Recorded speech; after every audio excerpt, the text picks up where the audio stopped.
Malam ini kita menyadarkan diri kita, terlebih lagi yang berceramah, jangan kau hanya sampai menyampaikan ayat saja. Hai Abdul Samad, apakah kau yang bicara itu hatimu sudah hidup? Senantiasa merasakan diri, aku orang paling hina, aku orang paling kotor, ditempelkan kening ke lantai di tempat yang diinjak tapak kaki, mengatakan bahwa aku bukan siapa-siapa. Ketika engkau merasa dirimu tinggi di atas, kau bukan apa-apa, karena yang paling tinggi di badanmu pun kau tempelkan. Tapi saat kau jatuh, rendah, down, stres, kau jangan merasa rendah, karena kau tegak berdiri di hadapan Allah. Kau angkat dua tangan, Allah Akbar. Di dalam diri ini disebut dia dengan qalb. Kenapa disebut qalb? Orang Arab menyebut qalb, qallaba, karena sifatnya berbolak balik. Pada saat selesai salat, astagfirullahalazim, tidak ada yang paling bersih, dia bersih. Tapi pada saat petang sore hari, yusbihu mu'minan, paginya putih, bersih, tak bernoda. Wa yumsi kafiran, petangnya hitam. Makanya dari pagi dibersihkan. Salat subuh bersih, salat zuhur bersih, condong matahari salat asar bersih, tenggelam matahari salat maghrib bersih, sempurna gelap malam salat isya bersih, tengah malam bangun tahajud munajat di tengah malam orang tertidur. Wa tusalli bil laili wan nasu niyam, engkau tegak di waktu malam di saat orang semua sedang tenggelam dalam lelap tidur panjang, tapi engkau menangis meratap mengenang dosa begitu banyak. Sab'atun yuzilluhumullah, di antara 7 yang mendapatkan naungan Allah. Yauma la zilla illa zilluh, hari itu tak ada naungan kecuali naungan Allah. Di antara yang mendapatkan naungan itu adalah rajulun zakarallah, orang yang berzikir, munajat, muhasabah diri di tengah malam, sunyi, sepi, fafadat ainahu, menetes air matanya. Berapa banyak sudah harta dititipkan Allah, satu pun tak dipakai. Umur diberikan Allah 40, 60, 70. Berapa yang kupakai untuk menolong agama Allah? Berapa yang kupakai untuk mengingat Allah? Mata, tangan, telinga, kaki akan diminta tanggung jawab di hadapan Allah. Al-yawma nakhtimu ala afwahihim, mulut terkunci, wa tukallimuna aydihim, tangan akan bicara, wa tashhadu arjuluhum, kaki akan bersaksi di hadapan Allah. Siapa yang bisa menolong waktu itu? Kalau pernah tangan ini saat punya kekuasaan, satu coretan tanda tangan bisa mempermudah urusan masjid. Sebutir kekuasaan yang dititipkan Allah bisa dipakai menolong agama Allah. Itulah yang akan menolong di hadapan Allah. Tanah, rumah, kendaraan, semua akan tinggal menjadi harta warisan. Lalu yang kita bawa mati apa? Dulu dibangga-banggakan, dihormati, dimuliakan. Yang kami muliakan Al-Mukarram, Al-Ustad. Tapi pada saat tiba masanya, yang kita bawa tak lain tak bukan, innallaha la yanzuru ila ajsamikum, Allah tak menengok badan, fisik, bentuk tubuh, baju, ini sampulnya saja. Wala ila suwarikum, Allah tak menengok rupa, wajah. Walakin yanzuru ila qulub, hati kamu yang bersih itulah yang kau bawa menghadap Allah Subhanahu wa taala. Yauma la yanfa'u malun, harta tak berguna, wala banun, anak tak bisa menolong. Harta tak berguna, anak tak mampu menolong. Illa man atallah, kecuali orang yang datang menghadap Allah biqalbin salim, dengan hati yang bersih, hati yang tulus, hati yang memercikkan cahaya iman, hati yang bersih dari hasad, busuk hati, sum'ah, riya, takabbur. Itulah yang menolong di hadapan Allah Subhanahu wa taala. Apa kata Allah? Kalla balrana, ada satu titik hitam, ala qulubihim, ada satu titik hitam di dalam hati mereka. Ketika satu titik dibiarkan berubah menjadi 2 titik, 2 titik dibiarkan berubah menjadi 3 titik, 5 titik, 10, 100, 1000, maka dia pun menjadi hitam semuanya. Ketika hati sudah hitam, maka itulah azab di atas azab. Khatamallahu ala qulubihim. Setelah hati menghitam, terkunci, menular ke telinga. Wa ala sam'ihim. Setelah telinga, wa ala absarihim ghishawa. Padahal 3 itulah nanti yang akan ditanya di hadapan Allah. Inna sam'a wal basar wal fuad. Coba lihat, ketika akan ditanya, yang ditanya 3, tapi diawali dari telinga. Inna sam'a wal basar wal fuad.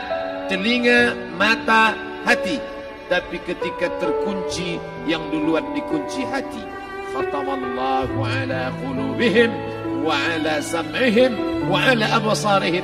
Kalau hati sudah terkunci, telinga tersumbat, mata tertutup. Summum bukmun umyum. Summum bukmun umyum. Peka, tuli, bisu. Apapun tak lagi masuk ke telinga. Begitu besok pagi pintu kamar tak bisa diketuk, istri bolak-balik membangunkan tak terjaga, dipegang pipi sudah sejuk macam es batu, tanda jantung tak lagi berdetak. Disitulah kita baru sadar apa kata Imam Ali radhiyallahu an, an-nasu niyam. Semua manusia waktu hidup itu tidur. Bapak tidur, ibu tidur, saya tidur. Semua orang waktu hidup itu tidur. Falamma matu, ketika dia mati, disitulah dia baru terjaga dari tidur panjang. Saat Israel mencabut nyawa, ditarikkan di dalam satu centapan yang kuat, disitulah kita baru terjaga dari tidur panjang. Betapa aku meninggalkan salat, betapa aku tak berzakat, betapa dulu kekuasaan. Aku lulus umur 30, pensiun 58, 28 tahun, apapun tak pernah kubuat untuk agama. Sibuk membesarkan anak, sibuk mengurus warisan. Anak pun tak ingat dengan kita, karena kita lupa menanamkan pendidikan agama di dalam otak kepalanya. Andai dulu pernah dia dibawa ke masjid, takkan dia lupa mendoakan selesai sholat, Rabbighfirli wali walidayya warhamhuma kama rabbayani saghira. Harta yang banyak tak sempat menolong agama Allah. Anak tunggal semata wayang tak sempat dididik agama. Istri meninggalkan dalam keadaan stres susah hatinya, karena dia tak diajarkan sabar menerima ridha ketetapan takdir Allah. Dan paling celaka, tak pernah anggota tubuh ini dipakai untuk berzikir, muhasabah, mengingat Allah. Tak pernah mata dipakai menengok Quran, kitab suci Allah. Tak pernah dipakai hati merenung sejenak. Apa yang akan kubawa mati menghadap Allah Subhanahu wa ta'ala. Dari dalam tanah naik ke atas tanah, ngurus tanah, ngurus tanah, ngurus tanah, masuk ke dalam tanah. Abdul Somad dari dalam tanah naik ke atas tanah, ceramah, ceramah, ceramah, ceramah, ceramah, masuk balik ke dalam tanah. Yang kau bawa apa? Baju koko tinggal, peci tinggal, pakaian kehormatan tinggal. Yang kau bawa kain tidak berjahit, disobek, kerak. Itu yang akan menyampul kulitmu, yang selama ini kau dimandikan, dibersihkan oleh ibumu dulu 60 tahun yang lalu. Sampai masanya kau lupa kapan kau dimandikan dulu. Sekarang ruh melihat, disebut dia ruh karena dia raha ya ruhu ruh. Seperti aroma semerbak yang datang pergi hinggap. Ruh sampai masanya dia datang masuk ke dalam jasad. Ruh sampai masanya dia pergi meninggalkan jasad. Malam ini dimuliakan Al-Mukarram Haji Abdul Somad LCMA. Kenapa Abdul Somad ini dimuliakan? Karena ruh hinggap sejenak sebentar, sampai masanya besok pagi dia ruh keluar dari dalam tubuh ini. Anak yang katanya ayahku sayang, istri katanya kaulah abang, sampai masanya mereka tak lagi mau mendekat. Rumah itu saya yang buat, saya yang mengukurnya. Tapi begitu ruh sudah keluar dari badan, tidak satu pun semeter, sesenti, sejengkal, sehasta ada tempat di rumah itu untuk jenazah bernama jenazah Abdul Somad. Dulu orang bertanya, rumah Ustadz Somad di mana? Hari ini orang tidak lagi bertanya, tak lagi menyebut nama. Orang sudah mengatakan kuburnya mana. Mana? Kawan, sahabat, andai tolan, anak menantu, teman sekantor, semuanya pergi meninggalkan. Yang tetap dibawa, kalau pernah kaki melangkah sholat berjamaah di masjid, kalau pernah tangan mengusap kepala anak yatim, kalau pernah tangan mengucap subhanallah. Nanti di akhir tausiah kita akan berzikir, munajat, muhasabah diri, berdoa, mengenang apa yang akan kita bawa menghadap Allah Subhanahu wa taala. Datang malaikat membawa kain kafan dari cahaya, akan menyambut ruh yang mulia. Hadis riwayat Ahmad bin Ambal dalam kitab Al-Musnad. Turun malaikat berlomba-lomba membawa kain putih dari cahaya, menunggu ruh akan keluar. Ruh menetes seperti embun di ujung daun. Daun tidak bergoyang, ranting tidak patah. Ruh menetes pelan turun ke dalam kain kafan, dibawa malaikat ke pintu langit. Tak sabar mereka menyambut. Inikah dia yang selama ini berjamaah? Inikah yang dulu ketika dititipkan kekuasaan menolong agama Allah?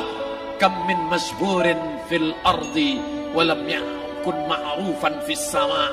Berapa banyak yang masyhur terkenal di bumi, malaikat tak mengenal dia. Ini roh siapa? Tapi ini bukan LCMA, dia bukan ustaz, dia bukan ulama, tapi imannya dalam. Kekuasaan dipakai menolong agama Allah. Ruhnya keluar di bawah. Semua malaikat mengucapkan salam. Inilah orang yang selama ini kami tunggu-tunggu. Catatannya sudah lama. Setiap pagi petang malaikat subuh membawa catatan namanya, malaikat malam membawa catatan namanya. Kami merindukannya. Begitu orang-orang yang masyhur di langit tapi tak dikenal makhluk bumi. Tapi ada sebaliknya, yang rohnya disentapkan, ditarik malaikat dengan begitu tarikan yang sangat kuat. Nabi bertanya saat Isra Mi'raj kepada mereka yang sudah mati ribuan tahun yang lalu, apa yang kalian rasakan? Yang satu mengatakan seperti tebasan pedang di tempat yang sama beratus kali. Yang satu mengatakan seperti kambing yang dikuliti hidup-hidup. Yang satu mengatakan seperti mata kail pancing ditarik dari kulit yang basah. Maka kita berdoa setiap selesai salat, Allahumma hawwin alaina, ringankan kami ya Allah, fi sakaratil maut, di saat sakaratul maut yang amat sangat menyakitkan itu. Dan mereka yang pergi tak pernah kembali, mereka yang mati tak pernah bercerita, kecuali hanya kepada Sayyidina wa Maulana Muhammad sallallahu alaihi wasallam. Di saat malam pertama di tempat yang gelap, yang pertama kali membusuk adalah mata, karena dia berisi cairan. Cairan ini mengering, busuk dan berlubang. Lalu kemudian usus sebulan di dalam tanah, mulai dia menggelembung masuk angin dan dia meletus pecah. Cacing-cacing tanah mulai datang menggerogoti, memakan. Habis semuanya, tinggal tulang-tulang yang memutih dimakan oleh tanah. Siap tak siap, suka tak suka, kau akan didatangkan. Apa yang akan ditanya oleh Allah? Perbuatanmu, amalmu. Faman ya'mal mithqala dzarratin khairan yarah. Sebesar biji sawi, sebesar ujung rambut, kau aniaya orang, kau makan titik puluh keringatnya. U'tul ajira ajrahu, berikan upah pekerjamu, gaji tukang panenmu, gaji tukang cuci setrikamu. Kau makan, kau tahan 3 bulan. Dia tak menuntut, dia senyum. Dia hanya mampu mengadu kepada Allah. Tapi titik peluhnya yang keringatnya, air matanya akan kau balas di hadapan Allah Subhanahu wa ta'ala.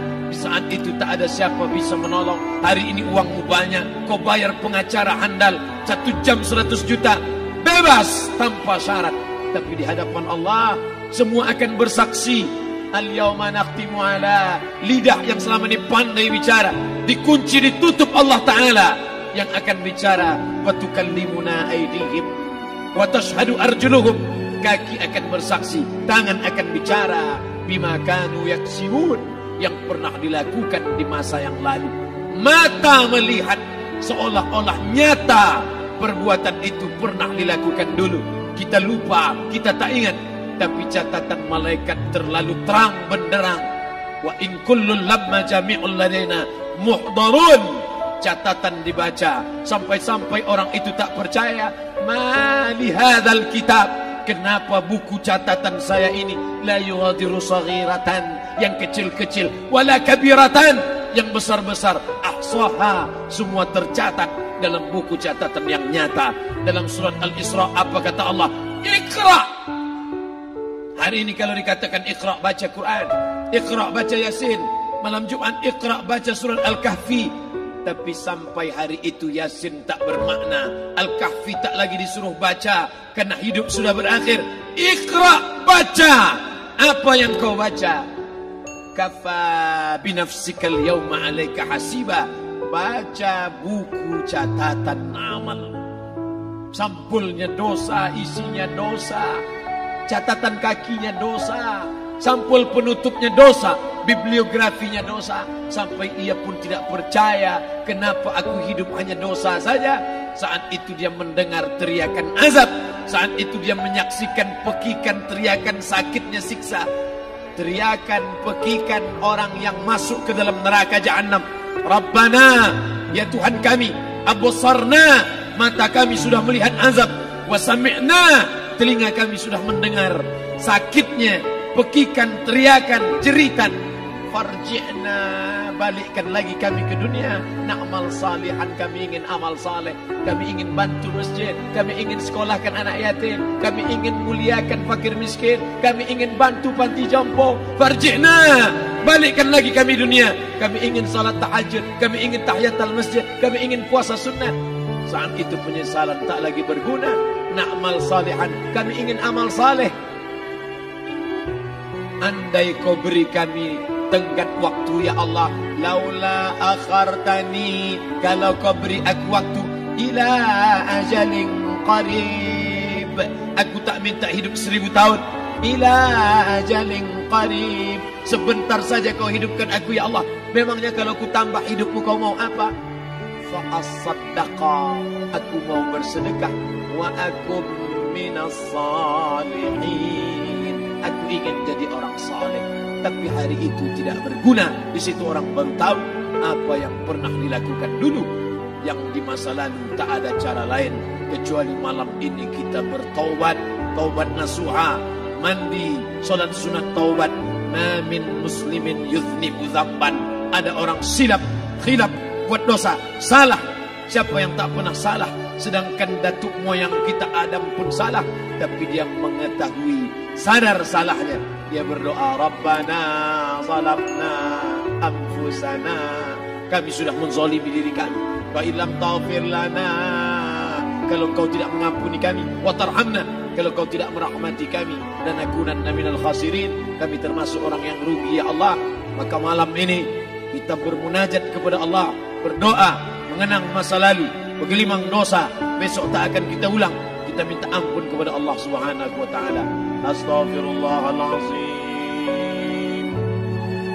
Astaghfirullahalazim. Astaghfirullahalazim. Ampunkan silap salah kami ya Allah. Astaghfirullahalazim. Astaghfirullahalazim.